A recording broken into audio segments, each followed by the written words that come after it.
Bom dia! Tudo bem com vocês? Prof. Carol tá aqui para passar algumas dicas da primeira avaliação de matemática do ano. Primeira dica: não se esqueça do nome e da turma. Pessoal, é nome completo. E se você tem alguma dúvida em relação a qual turma você é, porque não lembra mais, chama a prof que a prof te ajuda. Segunda dica: você tem que ler com bastante atenção os textos, os enunciados, as questões. Por quê? Porque é isso que vai determinar a sua resposta. Então, se tem um enunciado, tem que ser lido, não tem que ser só passado com os olhos, tem que ler. Terceira dica: faça sempre a prova a lápis, o cálculo a lápis. No final, a resposta à caneta. Outra dica, quarta dica então. Pessoal, usem a caneta azul ou preta, certo? Se caso na resposta ainda você rasurar, não rabisca. Fizer alguma coisinha errada, não rabisca. Simplesmente bota entre parênteses, bota digo e faz de novo a continha, a caneta, daí só a resposta final. Quinta dica: se você usar um rascunho, pessoal, tem que ser anexo à avaliação. Então, bota atrás da avaliação, se você tiver um grampo, coloca junto, um clips, qualquer coisa. Mas tem que vir junto esse rascunho, certo? Vamos, então, à primeira questão, tá? Lá no comecinho do ano, quando a gente ainda estávamos juntos, a prof apresentou várias situações que a gente podia ter números positivos e números negativos, dependendo do contexto da frase. Então, a questão 1 é basicamente isso. Vocês vão ler o enunciado, ler a questão. Vocês vão ter que ver se esse lucrei é positivo ou negativo.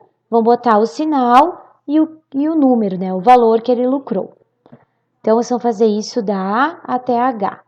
É representar matematicamente cada situação, certo? Usando sinais. Na questão 2, então, a gente tem um conjunto de números. A primeira questão tem que colocar em ordem crescente. Depois a gente tem que colocar na nossa reta numérica aqui, ó, esses números do conjunto A. Na letra C, então, todo o conjunto A, vocês têm que colocar os opostos, certo? Bem facilzinho. Na questão 3, então, é comparar os números. Então, vocês têm aqui dois números, vocês têm que comparar. Comparar na matemática é dizer se é maior, menor ou igual, certo? Na questão 4, então, é a distância que tem entre os pontos. Lembrando que distância não tem sinal. A distância é considerado um módulo. Então, ele só quer a distância mesmo. Qual é a distância que está um número do outro? Quantas casinhas existem? Na questão 5, então, é basicamente também a mesma coisa.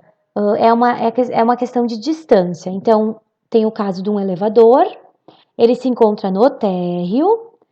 Vocês já andaram de elevador, vocês sabem o que é o térreo. E o térreo a gente sempre considera como a origem, né? Como zero.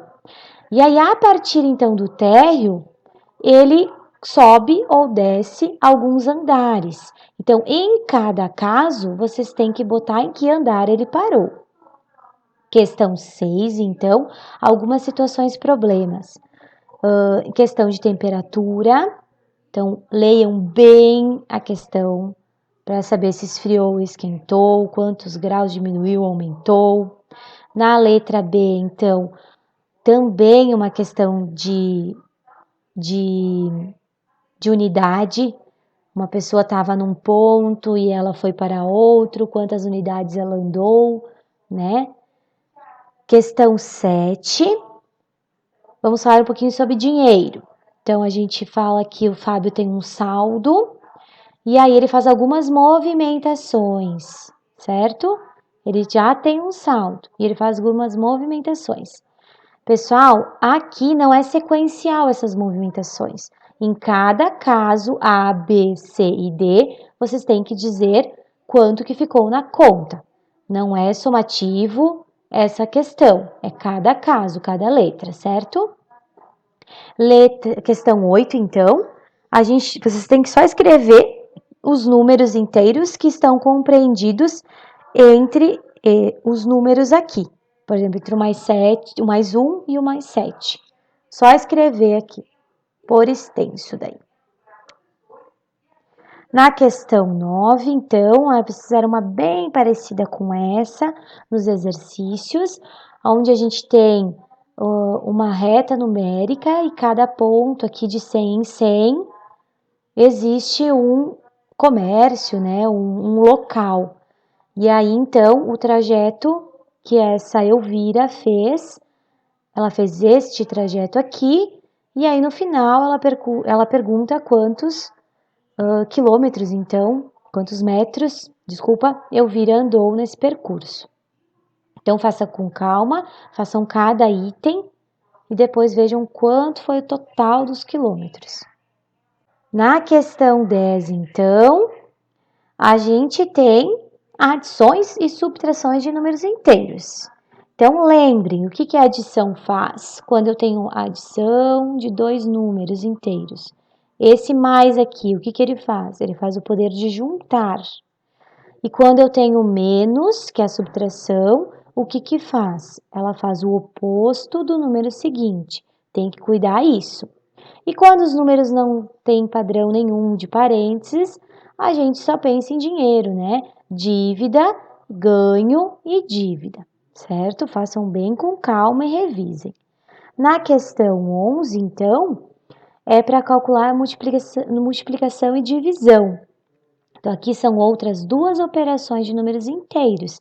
Lembrando que na multiplicação e na divisão, a gente usa a regrinha de sinais, tá? Não esqueçam isso. Só na multiplicação e na divisão eu vou ter que usar a regrinha de sinal. Usa a regrinha de sinal, multiplico. Usa a regrinha de sinal, divido. Certo? Questão 12. Então, são expressões, então, numéricas. Lembrando que tem que cuidar que quando a gente tem o mais na frente de outro sinal, não acontece nada, mantém o sinal que está dentro aqui, mas quando a gente tem o menos na frente de outro sinal, ele faz o oposto. Olha aqui a dica, ó, dica do oposto. Tem que cuidar isso, certo? Questão 13, então, é ordem crescente, então, lembrando que a ordem crescente é do menor para o maior, então colocar essas 4 sequências aqui em ordem crescente. Na questão 14, então, é um extrato bancário, vocês fizeram muitas questões assim. Então, leiam bem quanto que o Luiz tinha no começo, ali no dia 5/6, e depois dele fazer todas essas movimentações, qual o valor final que ele ficou. Na questão 15, então, é um jogo de videogame, né, entre o Homem de Ferro e o Hulk. E aí tem 4 partidas e aí eles quer saber aqui qual é o total de pontos que cada um fez. Na questão 16, então, é para você completar a tabela. Até a prof deixou um exemplo aqui de como vocês têm que completar a tabela. Então, a gente tem um número que é o x e outro número que é o y. Na terceira coluna, então, vocês têm que somar, né, o número x com o número y. Então, foi exatamente isso que eu fiz no primeiro exemplo. Eu somei o x e o y, certo? Juntei aqui os dois números. Na quarta coluna, então, é a subtração. Tenho que pegar os dois números e subtrair. Então, vou pegar o x menos o y, certo? E aí, vou resolver. Na quinta coluna, a gente tem que multiplicar os dois. Então, a gente tem que fazer x vezes o y e ver quanto é que dá. Lembrando que na multiplicação tem a regrinha de sinal. E na última coluna, então, a gente tem que dividir. Pegar o valor ali do x e dividir pelo valor do y. Lembrando que na divisão também tem regra de sinal. Nas próximas linhas, muda os números, mas o padrão de somar, subtrair, multiplicar e dividir é o mesmo. Na última questão, então, a gente tem, então, as potências. Então, o que a gente tem que observar nas potências? A regrinha das potências dos números inteiros. Quando a gente tem a base positiva, não importa o expoente, será sempre positivo. E aí, vocês fazem a potência, né?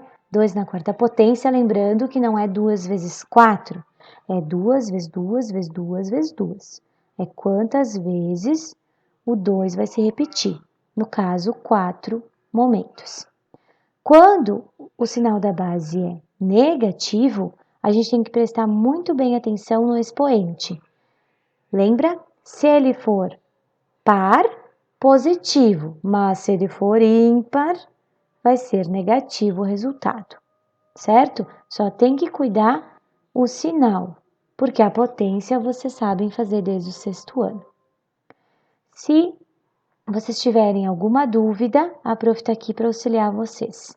Beijo e boa prova!